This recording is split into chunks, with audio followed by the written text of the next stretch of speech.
अस्सलाम वालेकुम गाइस, उम्मीद करता हूँ आप खैरियत से होंगे। हमने पिछली वीडियोस में फंक्शन को देखा था, ठीक है।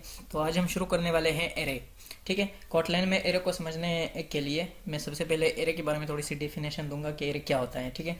एरे जो है वो एक ग्रुप ऑफ वेरिएबल्स हैं जो सेम डेटा टाइप रखते हैं। जैसे फॉर एग्जांपल मेरे दोस्त हैं, ठीक है।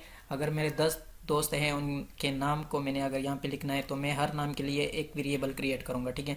क्योंकि उनके नाम है तो ज़्यादा जारी बात है, उनको मैं स्ट्रिंग वेरिएबल में रखूँगा तो 10 वेरिएबल मुझे क्रिएट करने होंगे, ठीक है। इस तरह एरे जो है वो ग्रुप ऑफ वेरिएबल है जो सेम डेटा टाइप रखते हैं, ठीक हो गया।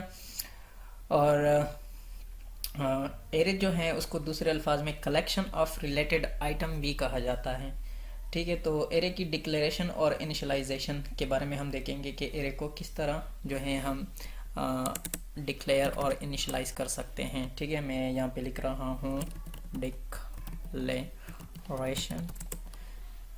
And initialization initialization of array, ठीक है। तो एरे को इनिशियलाइज करने के लिए मैं यहाँ पे एक वेरिएबल का नाम ले रहा हूँ, ठीक है। यहाँ पे मैं लिख रहा हूँ माई friend फ्रेंड्स, ठीक है, इज इक्वल टू। अब मैं यहाँ पे क्या करूँगा, एरे लिखूँगा, ठीक है। एरे ऑफ, अब यहाँ पे मैंने वो नाम लिखने, ठीक है। मैंने कहा था मेरे 10 दोस्त हैं तो मैं 10 दोस्तों के नाम लिखूँगा, ठीक है। जैसे मैं लिख रहा हूँ खान, दूसरा हो गया सलमान, ठीक है। इस तरह मैं जो हूँ वो नाम पूरे करूँगा। तीसरा मैं लिख देता हूँ आबिद, एक और मैं लिख लेता हूँ शाहिद, ठीक है। तो इस तरह मेरे पास अगर मल्टीपल नेम्स हैं और ये सेम डेटा टाइप हैं तो इस लाइन से मेरे ख्याल में आप लोगों को समझ आ गया होगा कि मेरे पास स्ट्रिंग वैल्यूज़ हैं और वो 4 वेरिएबल मैं उनके लिए क्रिएट करूँगा। लेकिन एरे जो हैं वो ऐसे सेम डेटा टाइप को एज अ ग्रुप बना के रखती हैं, ठीक है। अब यहाँ पे क्या है कि ये जो खान मैंने लिखा है इसकी पोजीशन है, ठीक है। एरे एक सिक्वेंशियल वाइज होता है और इसकी अपनी एक पोजीशन होती है। जो पोजीशन है वो 0 से स्टार्ट होती है। जैसे खान है उसकी पोजीशन 0 होगी, सलमान की पोजीशन 1 होगी, आबिद की पोजीशन 2 होगी और शाहिद की पोजीशन 3 होगी। इसको मैं प्रिंट करके दिखा देता हूँ, ठीक है। और प्रिंट करने के लिए मैं यहाँ पे लिख देता हूँ प्रिंट एलन और इसके अंदर मैं क्या करूँगा, एरे का नाम लिखूँगा माई फ्रेंड्स, ठीक है। और यहाँ पर अब मैं जो भी मतलब मैं शो कराना चाहूँगा, ठीक है, उसका इंडेक्स नंबर में लिखूँगा। जैसे मैं आबिद को शो कराना चाह रहा हूँ, ठीक है, तो आबिद के लिए मैं क्या लिखूँगा, 2 लिखूँगा। इस प्रोग्राम को मैं रन करके दिखा देता हूँ।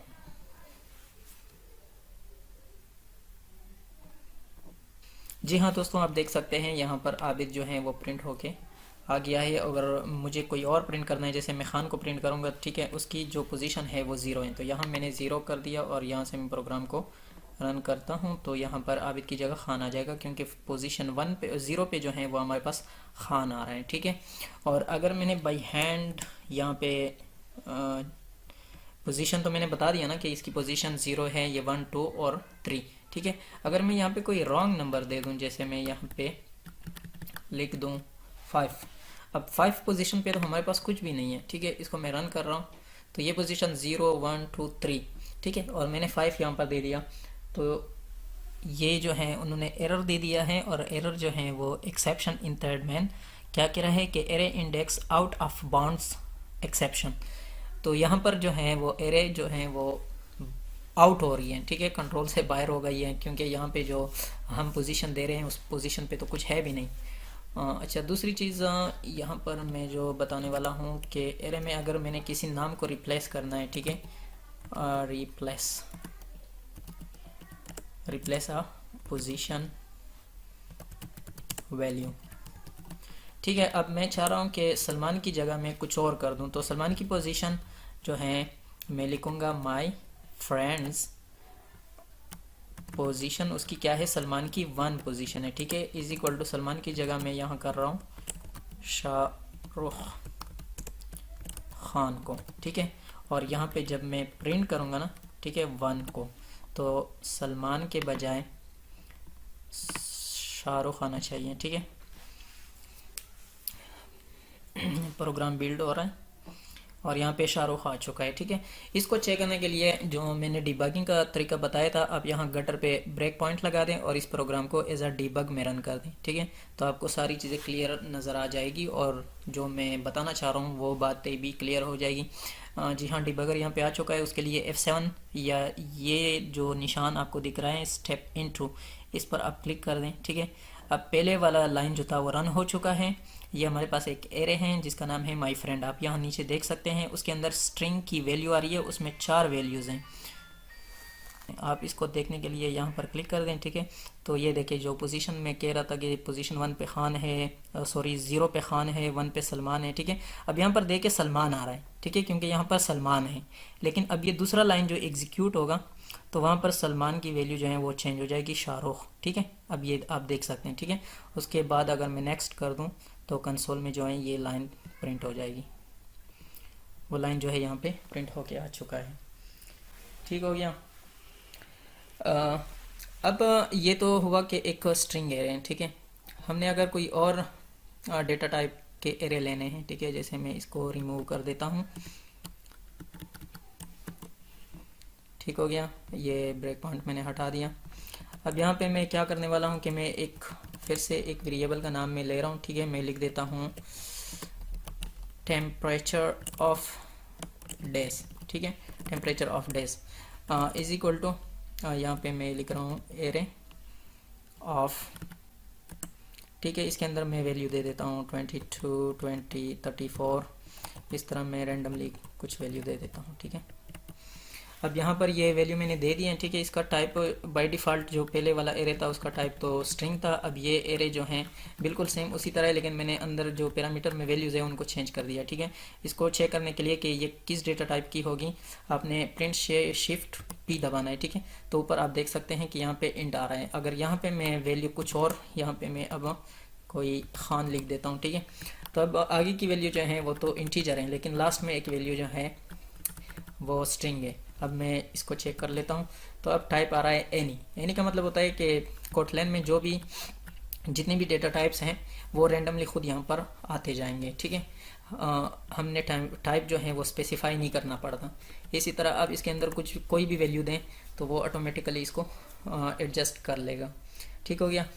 अगर हमने अपनी तरफ से इसको टाइप बता देनी हो कि आपने किस टाइप की एरे बनाना है, ठीक है, तो उसके लिए आपने क्या करना है कि एरे के नाम के आगे आप कॉलन लगा दें और यहाँ पर आप इसकी टाइप बता दें कि ये इंट है।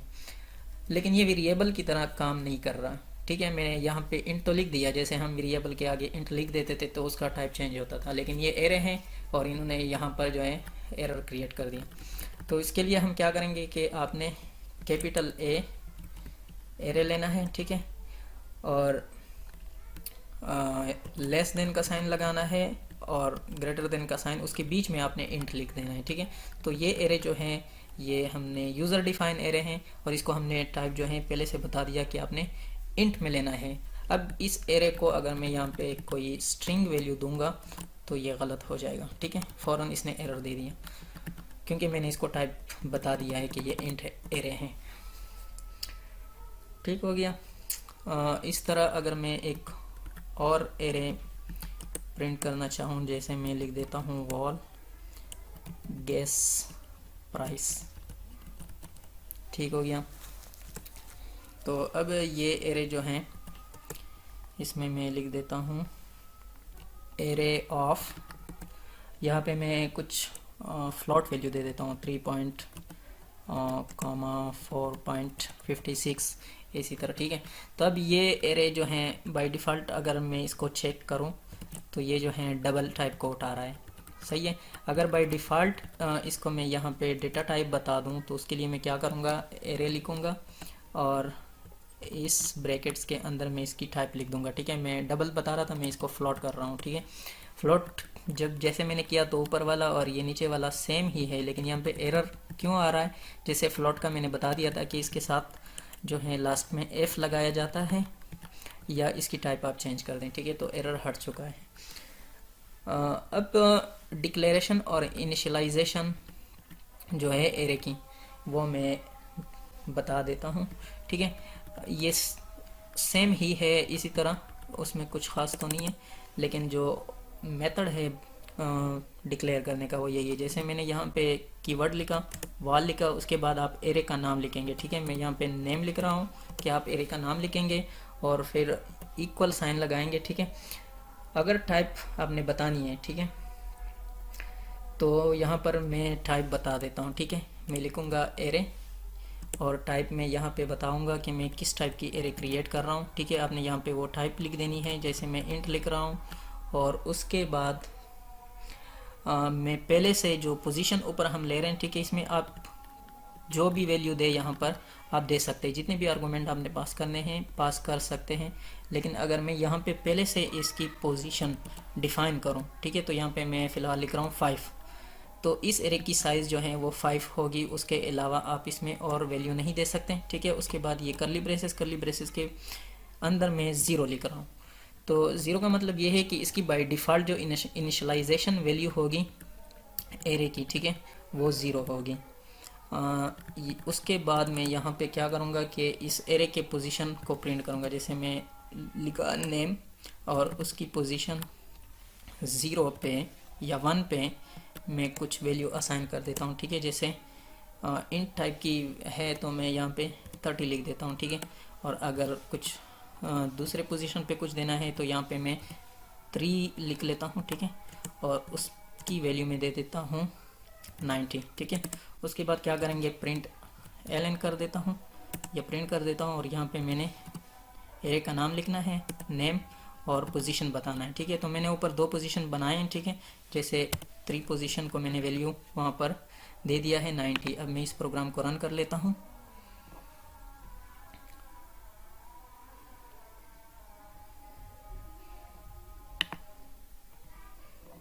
जी हाँ, तो आप देख सकते हैं यहाँ पे 90 आ चुका है। लेकिन यहाँ पे तो मैंने सिर्फ 2 पोजीशन को वैल्यू दी है, 1 और 3 को। लेकिन मैंने ऊपर जो साइज़ ली है वो 5 लिया हुआ है, तो 0 1 2 3 4। अगर 4 को मैं प्रिंट करना चाहूँ तो 4 की क्या वैल्यू आएगी, 4 की वैल्यू 0 आएगी, क्योंकि यहाँ पे मैंने बाय डिफ़ॉल्ट उनके लिए इनिशियलाइजेशन पे 0 रखा हुआ है, ठीक है। तो उम्मीद करता हूँ यहाँ तक आप लोगों को समझ आ गया होगा। मिलते हैं नेक्स्ट वीडियो में।